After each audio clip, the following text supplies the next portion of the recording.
গতকাল নতুন রাজ্যপাল শপথ নিয়েছেন আর আজ রবি সাক্ষাতে শুভেন্দু অধিকারী। লোকভবনে গিয়ে সাক্ষাৎ করলেন বিরোধী দলনেতা শুভেন্দু অধিকারী। গতকালই শপথ নিয়েছেন নতুন রাজ্যপাল আর.এন. রবি। রাজ্যপালের হাতে ভগবত গীতা তুলে দিয়েছেন বিরোধী দলনেতা শুভেন্দু অধিকারী। গতকাল নতুন রাজ্যপাল আর.এন. রবি শপথ নিয়েছেন পশ্চিমবঙ্গের নতুন রাজ্যপাল হিসেবে, আর আজ তার সঙ্গে সাক্ষাৎ করলেন বিরোধী দলনেতা শুভেন্দু অধিকারী। লোকভবনে গিয়ে নতুন রাজ্যপালের সঙ্গে সাক্ষাৎ করলেন বিরোধী দলনেতা। প্রথম দিনের সৌজন্য সাক্ষাৎকারের পরে উনার কুশল বিনিময় করার পরে, উনার পরিবারের কুশল বিনিময় করার পরে, উনার সবকিছু ঠিকঠাক হয়েছে আসা যাওয়ায় গতকালের অনুষ্ঠান, এই খোঁজ খবর নেওয়ার পরে আমি উনাকে হাত জোড় করে বলেছি সংবিধান বাঁচান। উনি যা বলেছেন আমি সব শুনেছি। প্রথম দিনে যেটুকু উনাকে ব্রিফ করে দেওয়া উচিত ছিল as a responsible leader of opposition of the state to save our constitution, to save our democracy, মুক্ত কর ভয়, ফিয়ার সাইকোসিস কাটানো বাংলার। বড় কথা হচ্ছে ভয়, সবার চোখে মুখে ভয়, কে দেখছে, কে দেখে নিচ্ছে, কে বলছে, সবার ভয়। এটুকু বলার আজকে বলেছি। আমি হোপফুল যে উনি ব্যবস্থা নেবেন। গ্যাস সংকটের আজ কিন্তু সংসদেও আজও ধর্নায় তৃণমূল। সংসদ ভবনের সামনে ধর্না তৃণমূল সাংসদ।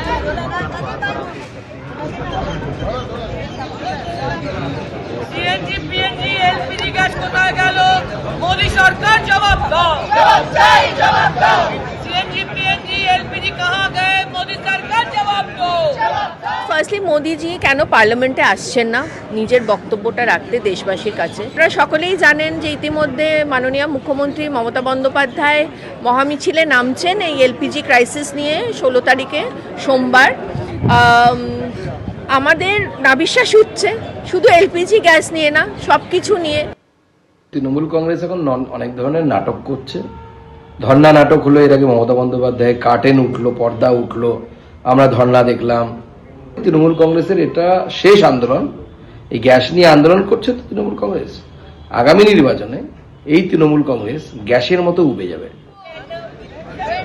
গ্যাস নিয়ে সংকটের যে তৃণমূল সাংসদরা ধর্ণা দেখালেন একেবারে সংসদ ভবনের সামনে, আর এই নিয়ে বিরোধী দলনেতা শুভেন্দু অধিকারী কি বক্তব্য রাখবো আপনাদের সামনে। কোনো প্রয়োজন নেই। তৃণমূল অবিলম্বে ইরানে যাক, ভারত সরকার ফ্লাইট ব্যবস্থা করে দিক। ইরানে খোমেনির বাড়ির সামনে ধর্ণা দিক, ওটাই প্রকৃত জায়গা হবে।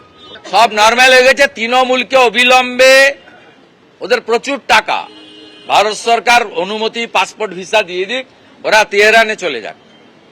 পারলে এখান থেকে কিছু ডিঙ্গি নৌকা নিয়ে ওখানে হরিজবুল পল্লানিতে পাহারা দিক, তাহলে বলবো তৃণমূল সত্যিকারের দেশ সেবার কাজ করছে।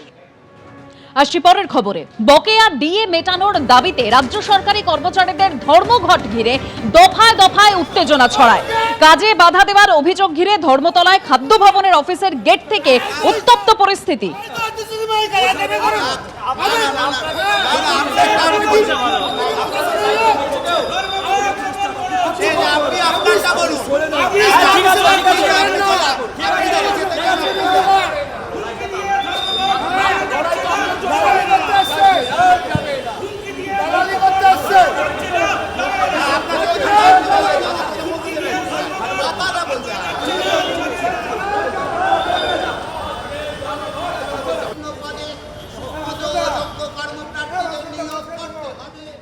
আমরা যখন রিকোয়েস্ট করছিলাম যে ধর্মঘটটা কর্মচারীদের স্বার্থে, রাজ্যটাকে বাঁচানোর স্বার্থে রাখা হয়েছে, রাজ্যে যে প্রশাসনিক দুর্নীতি, শূন্য পদে নিয়োগ নেই, রাজ্যের ছেলেমেয়েরা পরিযায়ী হয়ে এখানে আপনার বিবেকের কাছে আমরা আবেদন জানাচ্ছি যে এই ধর্মঘটে সামিল হয়ে রাজ্য সরকারকে অন্তত বলুন যে সে তার রাজধর্ম পালন করুক।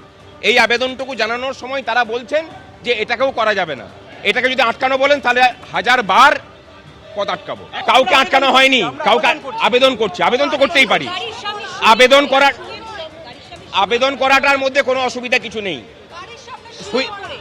কখন শুয়ে পড়েছেন সেটা দেখতে হবে। যখন তাকে ধাক্কা দিয়ে সরিয়ে দেওয়া হয়েছে তখন তিনি গিয়ে শুয়েছেন।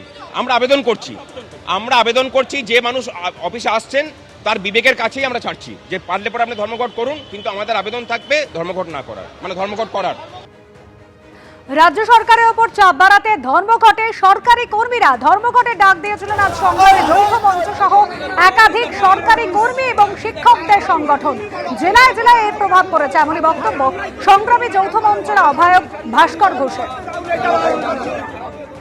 সকাল থেকেই গোটা রাজ্য জুড়ে একদম আলিপুরদুয়ার থেকে শুরু করে সাগর পর্যন্ত প্রত্যেকটা জায়গাতে অফিসে উপস্থিতি খুব নগণ্য। স্কুল কলেজগুলো প্রায় বন্ধ।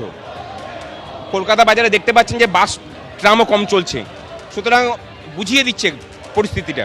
রাজ্য সরকার যদি এতেও বুঝতে না পারে, ঘটি উল্টাতে আমাদের বেশি সময় লাগবে না। এবং আমরা চ্যালেঞ্জটা এটাও নিচ্ছি যে যদি প্রয়োজন পড়ে এই রাজ্যের মুখ্যমন্ত্রীর পদটা মমতা ব্যানার্জির জন্য অতীতের প্রাক্তন লেখার ব্যবস্থাও আমরা করব।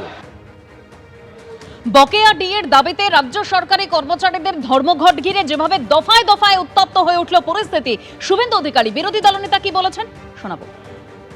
ব্যাপক ছাড়া, বেতন কাটলে আর আজকে না আসার জন্য যদি কারোর উপরে কোনো জুলুম হয়, বিরোধী দলনেতা দল দেখবে না, কর্মচারী, শিক্ষকের, পুলিশ কর্মীর পাশে দাঁড়াবে।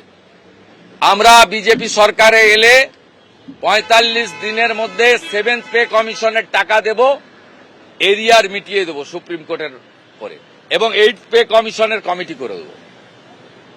প্রত্যেকটা পুলিশ কর্মী, সরকারি কর্মচারী মিনিমাম 20 থেকে 25,000 টাকা বেতন বিজেপি আসার ৪৫ দিনের মধ্যে পাবেন।